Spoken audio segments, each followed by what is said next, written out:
जय हिंद दोस्तों। स्वामी विवेकानंद ने कहा है, उठो, जागो और लक्ष्य की प्राप्ति तक निरंतर बढ़ते रहो। तो इस ध्येय वाक्य के साथ आज से हमारी ये कक्षा शुरू हो रही है और हम आशा करते हैं कि हमारे साथ साथ आप सभी लोग उतनी ही मेहनत करेंगे अपने लक्ष्य की प्राप्ति के लिए। ठीक है, आप उठ तो गए हैं, जाग भी गए हैं कि यहाँ आके बैठे हैं। बस ये है कि लक्ष्य की प्राप्ति के लिए निरंतर प्रयास जारी रखना है। ठीक है, आइए शुरू करते हैं। तो आज हमारा जो क्लास है उसमें हम सीधे सिलेबस पे आते हैं। प्रागैतिहासिक काल के बारे में अध्ययन करेंगे। ठीक है, प्रागैतिहासिक काल। इसके पहले हम जान लेंगे कि प्रागैतिहासिक काल है क्या। इतिहास को मुख्य रूप से दो भागों में बांटा गया है, एक प्रागैतिहासिक, दूसरा ऐतिहासिक। प्रागैतिहासिक क्या है? प्रागैतिहासिक को समझने के लिए इसको तोड़ दीजिए। ये प्राग प्लस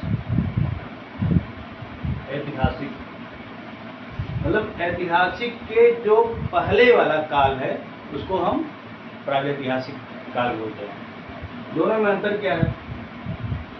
प्रागैतिहासिक काल वो है जहाँ पे जिसके बारे में जानने के लिए कोई भी लिखित साक्ष्य उपलब्ध नहीं, और ऐतिहासिक काल वो है जिसके बारे में हमें लिखित साक्ष्यों के माध्यम से जानकारी प्राप्त होती है। अंतर स्पष्ट हुआ? तो प्रागैतिहासिक काल के बारे में जानकारी का जो स्रोत है वो सिर्फ और सिर्फ पुरातत्व है। जो भी उत्खनन कार्य हुए हैं विभिन्न इतिहासकारों द्वारा, उससे जो सामग्रियां मिली हैं उसके आधार पर प्रागैतिहासिक काल के बारे में जानकारी जो मिली है उसी के माध्यम से आज हम इस काल के बारे में जानकारी हासिल करने का प्रयास करेंगे।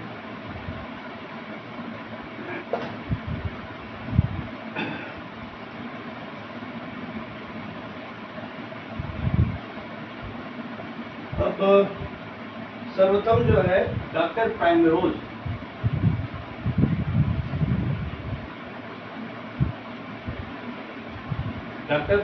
ने सबसे पहले प्रागैतिहासिक काल को उद्घाटित किया था।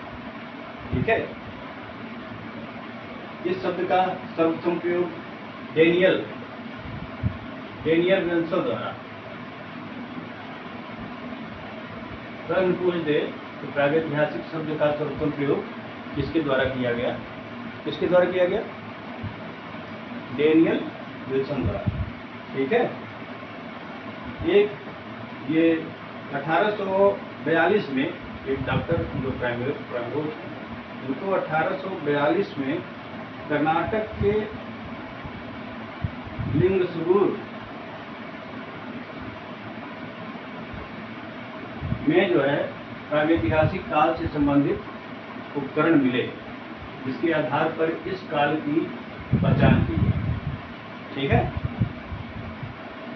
अब क्या है, इसके पहले तो कभी कभी क्वेश्चन पूछता है कि इतिहास को 3 कालों में सर्वप्रथम किसने विभाजित किया था। थॉमसन की बात आती है। ठीक है, तो उन्होंने पाषाण काल और क्या कहते हैं उसको, कांस्य काल और लौह काल में इतिहास का विभाजन किया था। ठीक है, तो प्रागैतिहासिक काल में ये पाषाण काल की बात होगी। प्रागैतिहासिक काल और ऐतिहासिक काल के बीच में कभी कभी क्वेश्चन पूछता है ये भी। प्रागैतिहासिक और ऐतिहासिक काल के बीच में आद्य ऐतिहासिक काल आता है। जो सिंधु सभ्यता का काल है उसको हम आद्य ऐतिहासिक काल कहते हैं। आद्य ऐतिहासिक काल क्यों कहते हैं? कि उनके लिखित साक्ष्य हैं लेकिन उनको हम पढ़ नहीं पा रहे हैं, उनका हम उपयोग नहीं कर पा रहे हैं। ठीक है, ऐसे काल को आद्य ऐतिहासिक काल कहते हैं। अब हम इसका विभाजन करेंगे। प्रागैतिहासिक काल 1865 में जान लुबाक, बोर्ड पे अगर शब्द न दिखे तो आवाज तो सुनिए। जान लुबाक ने ये प्रागैतिहासिक काल को पूर्व पाषाण काल और नव पाषाण काल, जान लुबाक ने 1865 में प्रागैतिहासिक काल को पूर्व पाषाण काल और नव पाषाण काल में विभाजित किया था। ठीक है। बाद में लार्तेत ने इसको जो है पूर्व पाषाण काल को 3 भागों में विभाजित किया। पहला निम्न पूर्व पाषाण काल, दूसरा मध्य पूर्व पाषाण काल, तीसरा उच्च पूर्व पाषाण काल। ठीक है। अब इन कालों के बारे में जानकारी हासिल करने का प्रयास करेंगे।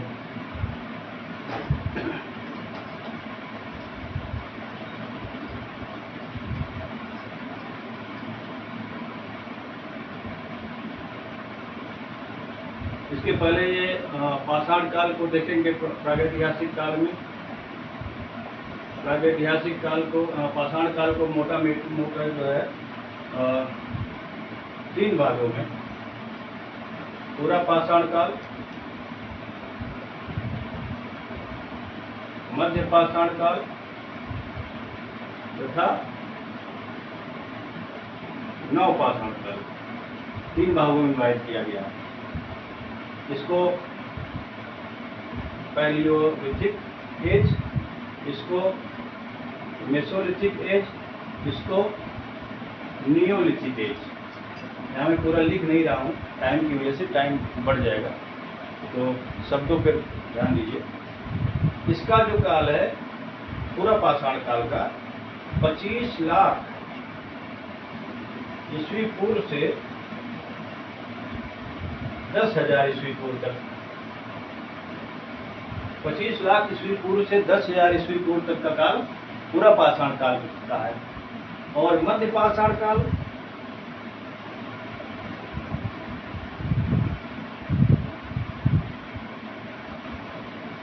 10,000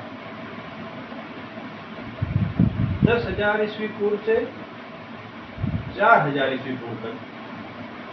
फिर नव पाषाण काल 9,000 ईस्वी पूर्व से 1,000 ईस्वी पूर्व तक। नव पाषाण काल के कार्यक्रम के बारे में थोड़ा सा विवाद है, कहीं कहीं 8,000, कहीं कहीं 9,000, कहीं कहीं और नीचे आ जाता है। तो लगभग मोटा मोटी 9,000 से 1,000 ईस्वी पूर्व तक का काल नव पाषाण काल के रूप में जाना जाता है। अब पूरा पाषाण काल को 3 भागों में विभाजित किया गया था। अभी मैंने बताया किसके द्वारा, लार्तेत द्वारा। निम्न पूर्व पाषाण काल, मध्य पूर्व पाषाण काल और उच्च पूर्व पाषाण काल। अब निम्न पूर्व पाषाण काल को देखेंगे। 1 नंबर का निम्न का काल क्या है, 25 लाख ईस्वी पूर्व से 9 लाख ईस्वी पूर्व। फिर मध्य पूर्व पाषाण काल के बारे में देखेंगे। मध्य पूर्व पाषाण काल का काल क्या होगा, 9 लाख ईस्वी पूर्व से 40,000 ईस्वी पूर्व तक। फिर तीसरा उच्च पूर्व पाषाण काल। ठीक है। उच्च पूर्व पाषाण काल का क्या है कार्यक्रम, 40,000 ईस्वी पूर्व से 10,000 ईस्वी पूर्व तक। अब हम ये रहा जो है पाषाण काल का विभाजन। पाषाण काल का विभाजन 3 कालों में, पूरा पाषाण काल, मध्य पाषाण काल, नव पाषाण काल। अब पूरा पाषाण काल के अंतर्गत 3 विभाजन हो जाता है, निम्न पूर्व पाषाण काल, मध्य पूरा पाषाण काल, उच्च पूर्व पाषाण काल। ठीक है। अब हम इनके बारे में बाद में अध्ययन करेंगे, नव पाषाण और मध्य पाषाण काल की। पहले हम जानेंगे पूरा पाषाण काल, ये जो तीनों पार्ट हैं उसके बारे में। निम्न पूर्व पाषाण काल,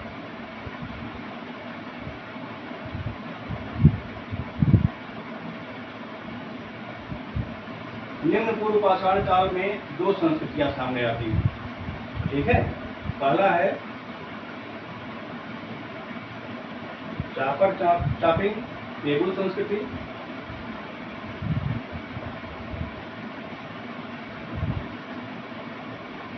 दूसरा है हैंडेक्स एवं क्लीवर संस्कृति। इसको एस्चुलियन संस्कृति भी बोलते हैं, एस्चुलियन संस्कृति, ठीक है। चापर चापिंग पेगुल संस्कृति का विस्तार कहाँ है? सोहन घाटी में। सोहन घाटी में इसके पुरातत्व स्थल पाए गए हैं, इसके कारण इसको सोहन संस्कृति भी कहा जाता है। ये पश्चिमी पंजाब और कुछ हिस्सा पाकिस्तान का भी इसके अंतर्गत आता है, ठीक है। यहाँ से इस संस्कृति से चापर चापिंग पेगुल संस्कृति से पेगुल की प्राप्ति हुई है। चापर जो होता था ये एक तरफा धार वाला हथियार होता था, ठीक है। और चापिंग जो होता था ये दोहरी धार वाला हथियार होता था, ठीक। अब आते हैं हैंडेक्स एंड क्लीवर, यानी कि एस्चुलियन संस्कृति पर। ये उपकरण जो है 1864 में मद्रास के समीप वादमदुरई तथा अत्तिरपक्कम से प्राप्त हुए। और मद्रास के समीप सर्वोत्तम उपकरण इसके प्राप्त हुए, इसलिए इसको मद्रासी संस्कृति भी कहा जाता है, ठीक है। यहाँ से क्लीवर, स्क्रेपर आदि जो है, कोर आदि उपकरण जो है प्राप्त हुए हैं। अब इसका विस्तार कहाँ कहाँ है? ये तो रही विशेषता इसकी। इसके अंतर्गत दो संस्कृतियां, ठीक है। एक चापर चापिंग पेगुल संस्कृति, दूसरी हैंडेक्स एवं क्लीवर संस्कृति, जिसे एस्चुलियन संस्कृति भी कहते हैं। अब इसके क्षेत्र के बारे में जानेंगे। अब ऊपर कश्मीर घाटी से शुरू करेंगे। कश्मीर घाटी में ये जो है एच.डी. संकालिया इतिहासकार हैं। एच.डी. संकालिया को पहलगांव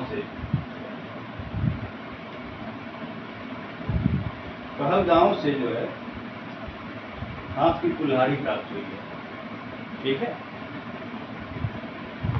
ये पहलगांव, ये स्थल जितने भी पुरा स्थल उनको थोड़ा सा ध्यान में रखने की जरूरत है। कभी कभी क्षेत्र भी पूछ देता है कि फला पुरा स्थल किस क्षेत्र में है, कहाँ स्थित है, मतलब किस राज्य में है, ठीक है। और कभी ऐसा पूछ देता है कि फला उपकरण कहाँ से मिला हुआ है, ठीक, या फिर ये स्थल किस काल से संबंधित है। कई टाइप से पूछ सकता है, तो स्थलों को थोड़ा सा ध्यान रखिए। इसके बाद आता है पोतवार क्षेत्र। ये पश्चिमी पंजाब और पाकिस्तान में इसका विस्तार है, ठीक है। डी.एन. वाडिया को यहाँ से जो है उपकरण प्राप्त हुआ था 1928 में। ये कोतवार क्षेत्र सोहन घाटी क्षेत्र में है। डी.एन. वाडिया को यहाँ से उपकरण प्राप्त हुआ। फिर राजस्थान में आएंगे। राजस्थान में लूनी नदी के आसपास तमाम पुरास्थल जो है प्राप्त हुए हैं। इसमें जो है बागोर, बिंडवाना अनेक स्थल हैं। इसके अलावा लूनी नदी के अलावा गंभीर नदी घाटी, चंबल नदी घाटी और विराट नदी घाटी में नागरी एक स्थल है, वहाँ से उपकरण प्राप्त हुए हैं। अन्य स्थलों में जैसे जायल है, अमरापुर है, सिंधी तालाब है, ठीक है, सोनीता है, जनकपुरा है। हाँ, जोधपुर के निकट मोगरा पठार से भी निम्न पूर्व पाषाण काल के उपकरण प्राप्त हुए हैं। डिंडवाना राजस्थान के डिंडवाना नामक स्थल से 3 भूतात्विक जमाव के 3 स्तर प्राप्त हुए। ठीक है, कभी कभी स्तरों को भी पूछ देता है, कभी कभी स्तरों का क्रम पूछ देता है, कौन पहले है कौन बाद में। ठीक है, तो उसको भी ध्यान में रखने की जरूरत है। पहला है जायल जमाव, दूसरा है अमरापुरा जमाव, तीसरा है डिंडवाना जमाव। ये 3 जमाव है, ये राजस्थान के डिंडवाना से प्राप्त हुए। तो इसको याद कैसे करेंगे? मान लीजिए क्रम ही पूछ दिया कभी, तो इसका सबसे शॉर्ट फॉर्म ये कर लीजिए, पहला अक्षर ले लीजिए जाय डी। जाय डी को आप याद रखिए और इसको अप्लाई भी करिए। जा से जायल, अ से अमरापुर, डी से डिंडवाना। वो चीज़ें दिमाग में रहेंगी, तो कभी इसका क्रम अगर पूछता है तो उसको आप आसानी से कवर कर लेंगे। गुजरात की सागर नदी के तट पे हडोल, वीरपुर जैसे स्थान प्राप्त हुए हैं। गुजरात के सौराष्ट्र से भद्र, हिरण, कालूबार नामक स्थलों से निम्न पूर्व पाषाण काल के उपकरण प्राप्त हुए हैं। इन स्थलों पर विशेष फोकस करिए, ध्यान में रखिए, बहुत टफ होता है इन सबको जो है याद रखे रहना। लेकिन एग्जाम में कभी एक छोटा सा स्थान पूछ देगा कि ये इसी में से पूछ दिया कालूबार कहाँ स्थित है, 4 ऑप्शन दे दिया, गुजरात, राजस्थान, महाराष्ट्र, कर्नाटक, तो कंफ्यूजन हो जाता है, एग्जाम में बच्चे गलत कर देते हैं। ठीक है, उसको ध्यान में रखने की जरूरत है। चौहन घाटी, यह हम पूरा निम्न पूर्व पाषाण काल के क्षेत्र के बारे में, मतलब कि कहाँ कहाँ से इस काल से संबंधित उपकरण प्राप्त हुए हैं, ठीक है, उसके बारे में जानकारी ले रहे हैं। चौहन घाटी से मलकपुर, चौंतरा, कलार एवं जो है चौमुख, इन स्थलों से जो है निम्न पूर्व पाषाण काल के उपकरण प्राप्त हुए। चौंतरा से हैंडएक्स की प्राप्त हुई है। ठीक है, चौंतरा को ही उत्तर एवं दक्षिण की परंपराओं का मिलन स्थल भी बोलते हैं। चौंतरा में विशेष फोकस करिए, चौंतरा से हैंडएक्स प्राप्त हुआ है। चौंतरा को उत्तर एवं दक्षिण की परंपराओं का मिलन स्थल बोलते हैं। चौंतरा है कहाँ? चौहन घाटी। ठीक, ध्यान में रखिए उसको, कभी मैं क्लास के दौरान पूछ भी सकता हूँ। और हिमाचल प्रदेश में देखेंगे, हिमाचल प्रदेश में बीबी लाल एक इतिहासकार हैं, इन्होंने गुलेर, देहरा, घलियारा एवं कांगड़ा, इन स्थलों का जो है उत्खनन करवाया था और इन स्थलों से निम्न पूर्व पाषाण काल से संबंधित उपकरण प्राप्त हुए। ठीक है, धौलपुर हिमाचल प्रदेश से ही एक व्यास नदी घाटी में धौलपुर पूरा स्थल है। यहाँ से जो है चापर चापिंग की प्राप्ति वाई.डी. शर्मा को हुई है, यानी कि यहाँ का उत्खनन वाई.डी. शर्मा ने करवाया, जिनको चापिंग उपकरण की प्राप्ति हुई है। दिल्ली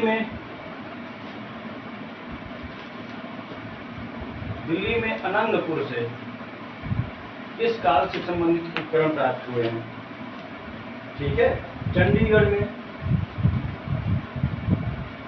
होशियारपुर,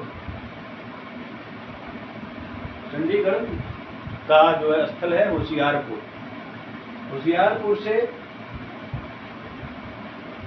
20 स्थल प्राप्त हुए। 20 स्थल इस काल के खोजे गए हैं होशियारपुर और होशियारपुर के आसपास। मध्य प्रदेश में आएंगे। मध्य प्रदेश में होशंगाबाद जिले में, देखिए ये बहुत इंपॉर्टेंट है, अक्सर जो है एग्जाम में पूछा जाता है। ठीक है। होशंगाबाद जिला, मध्य प्रदेश का होशंगाबाद जिला, यहाँ के हथनोरा नामक स्थान से, ठीक है, मानव कपाल प्राप्त हुआ है तथा हाथी का जीवाश्म प्राप्त हुआ है। इस टाइप के ये क्वेश्चन, मतलब इससे संबंधित क्वेश्चन कई बार हो चुका है तमाम परीक्षाओं में, पीटी, IAS, BCS सब में। ठीक है। मानव जीवाश्म कहाँ से पाया गया सर्वप्रथम भारत में, तो उत्तर उसका हथनोरा। हथनोरा कहाँ है? होशंगाबाद जिले में, मध्य प्रदेश के। ठीक। यहाँ से सूर्यन उपकरण भी प्राप्त हुए। तो ये जो हथनोरा से मानव कपाल प्राप्त हुआ है, इसको प्राप्त करने वाले विद्वान हैं अरुण सोनकिया। यानी कि अरुण सोनकिया ने इस स्थल का उत्खनन करवाया और वहां से मानव कपाल की प्राप्ति की। पशुओं के जीवाश्म, अभी ये जो है नर्मदा घाटी, पशुओं के जीवाश्म यहाँ प्राप्त हुए हैं, इसलिए उन जीवाश्मों को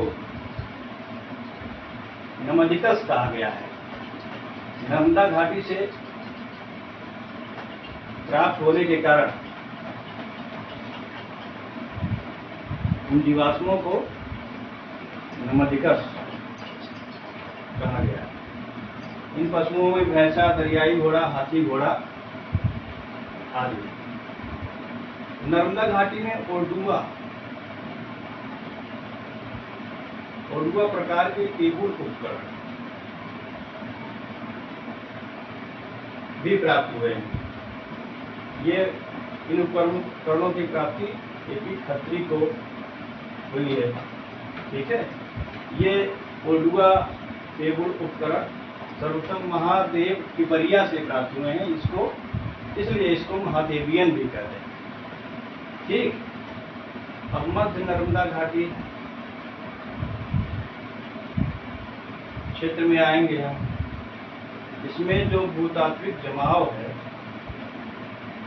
देखिए एक बार अभी भूतात्विक जमाव हम लोग हिंदवाना में पढ़े थे और फिर एक भूतात्विक जमाव यहाँ आ रहा है मध्य नर्मदा घाटी में। अब ये भी यहाँ पे 4 स्तर पाए गए हैं। पहला शोभापुर जमाव, दूसरा नरसिंहपुर जमाव, तीसरा देवा कछार जमाव, चौथा झलोन जमाव।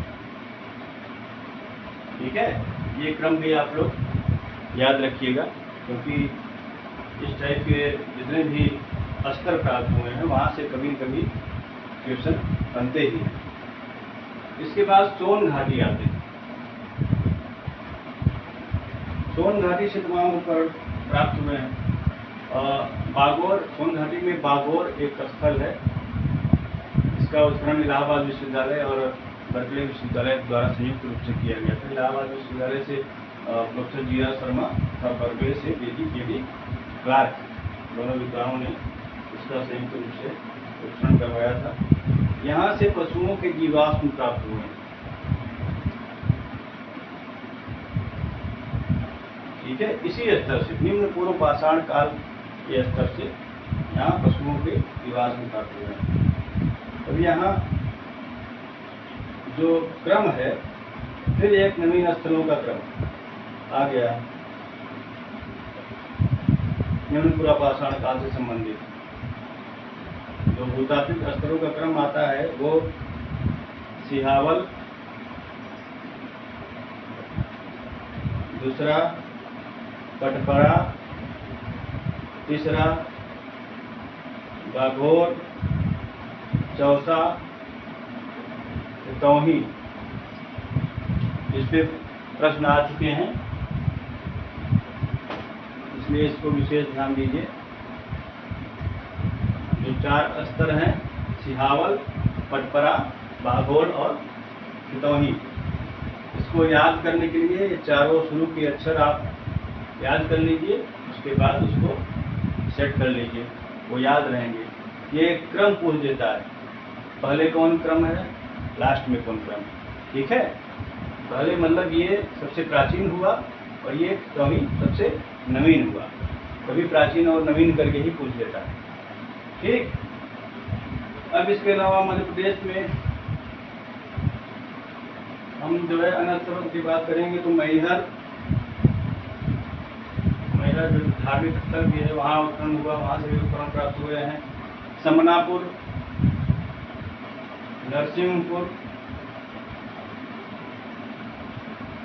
और सीहोर, इन स्थलों से भी निम्न पूर्व पाषाण काल से संबंधित उपकरणों की प्राप्ति हुई है।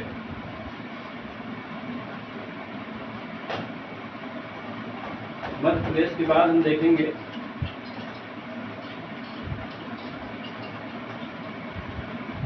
महाराष्ट्र।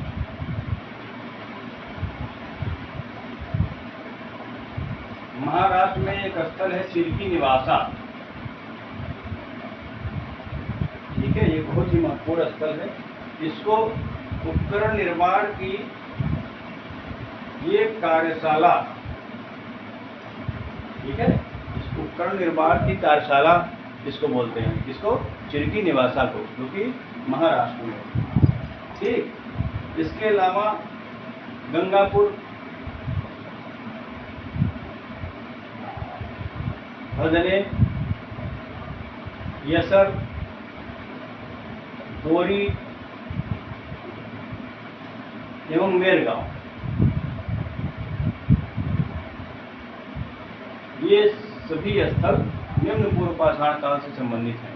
यहाँ कोई न कोई उपकरण प्राप्त हुआ है उस स्तर से।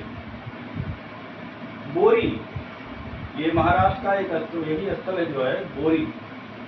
बोरी से निम्न पूर्व पाषाण काल की प्राचीनतम तिथि ज्ञात हुई है। क्या हुआ है, बोरी से निम्न पूर्व पाषाण काल की प्राचीनतम तिथि, यानी कि अगर ये कहा जाए कि निम्न पूर्व पाषाण काल का प्राचीनतम स्थल, प्राचीनतम पुरास्थल कौन है, तो क्या होगा, बोरी, जो कि महाराष्ट्र में। इस चीज को जो है कंठस्थ किए रहिए, आगे पूछा जा सकता है। इसके अलावा भीमबेटका, भीमबेटका की गुफाएं काफी चर्चित रही हैं। यहाँ गुफाओं से भित्ति चित्र की प्राप्ति हुई है, गुफाओं में मानव आवास के साक्ष्य भी प्राप्त हुए हैं, ठीक है। पाषाण काल से संबंधित लगभग विभिन्न स्तरों से, निम्न पूर्व पाषाण काल से लेके आगे तक के साक्ष्य वहाँ से प्राप्त हुए हैं। महाराष्ट्र में ही एक स्थल है आदमगढ़,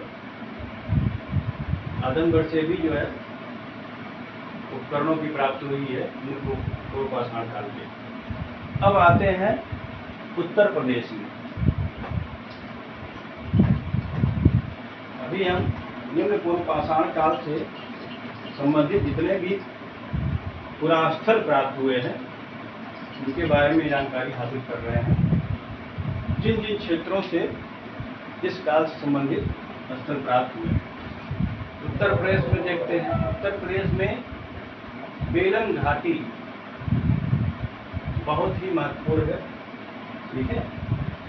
यहाँ भी इलाहाबाद विश्वविद्यालय के प्रोफेसर जी.आर. शर्मा देख रेख में उत्खनन का कार्य जो हुआ था।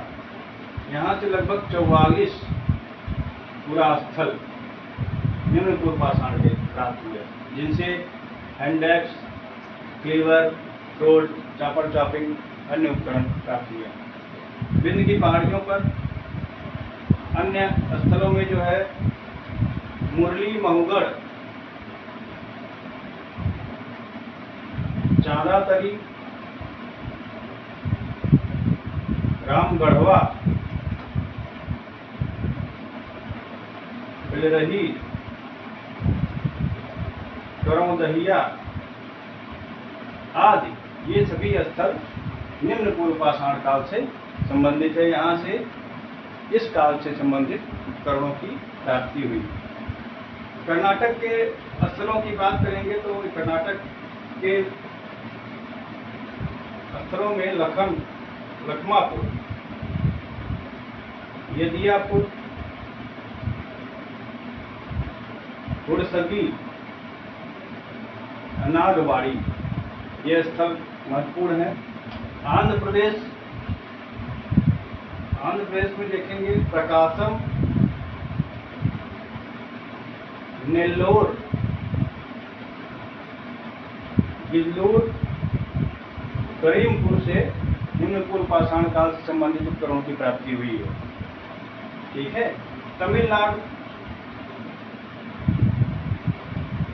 तमिलनाडु के अत्तिपक्कम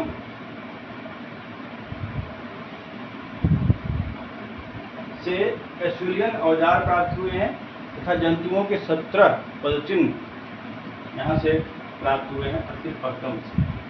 ठीक है। इसके अलावा पदमदुरै, पल्लवरम, महानाजनकारण आदि जो है इसके स्थल हैं। पश्चिम बंगाल में पुरुलिया, बीरभूम, मिदनापुर आदि स्थल जहाँ से निम्न पूर्व पाषाण काल के उपकरण प्राप्त हुए हैं। उड़ीसा में जो है फुलियाना मयूरभंज जिले में स्थित है। फुलियाना से जो है उपकरण मिले। इस प्रकार देखा जाए पूरे भारत में लगभग जम्मू कश्मीर जो शिवालिक वाला क्षेत्र है वहाँ से लेके कुछ हिस्सा पाकिस्तान का लेके, ठीक है, गुजरात, महाराष्ट्र, तमिलनाडु तक, उधर बंगाल तक, ठीक है, निम्न पूर्व पाषाण काल के उपकरणों की प्राप्ति हुई है। ठीक। उसके मानवों के बारे में कि जो उपकरण प्राप्त हुए हैं उनसे अंदाज़ा लगाया गया है कि ये जो है शिकारी थे और खाद्य संग्राहक थे। ठीक है। शिकार करके भोजन इकट्ठा कर लेते थे और गुफाओं में रहते थे। ठीक। तो ये वर्णन रहा जो है निम्न पूर्व पाषाण काल का। इसके बारे में एक चीज और जान लेंगे, इस काल के लोगों को आग की जानकारी हो गई थी, लेकिन वो उसके उपयोग के बारे में परिचित नहीं थे। ठीक है। प्रश्न पूछता है कि आग के बारे में सब कुछ जानकारी किस काल में हुई। अगर ये पूछ देता है तो जानकारी तो इनको जो है निम्न पूर्व पाषाण काल में हो जा रही है, लेकिन उसके उपयोग से वो परिचित नहीं थे। उपयोग से कब परिचित होते हैं? नव पाषाण काल में। आगे जाके नव पाषाण काल में ये आग का उपयोग करना सीखते हैं। उसके बाद से सभ्यता का तेजी से विकास होता है। ठीक है। आज की क्लास यहीं हम रोकेंगे, आगे फिर से। ठीक। अभी थोड़ी देर बाद गैप के बाद हम फिर जारी होंगे। और जो लोग यूट्यूब पे हमको देख रहे हैं वो उनसे निवेदन है कि हमारा जो चैनल है एग्जाम कुंभ, उसको सब्सक्राइब कर लें, जिससे हमें भी थोड़ा सा प्रोत्साहन मिले और समय समय पर आपको ऐसे ही वीडियोस मिलते रहेंगे। धन्यवाद।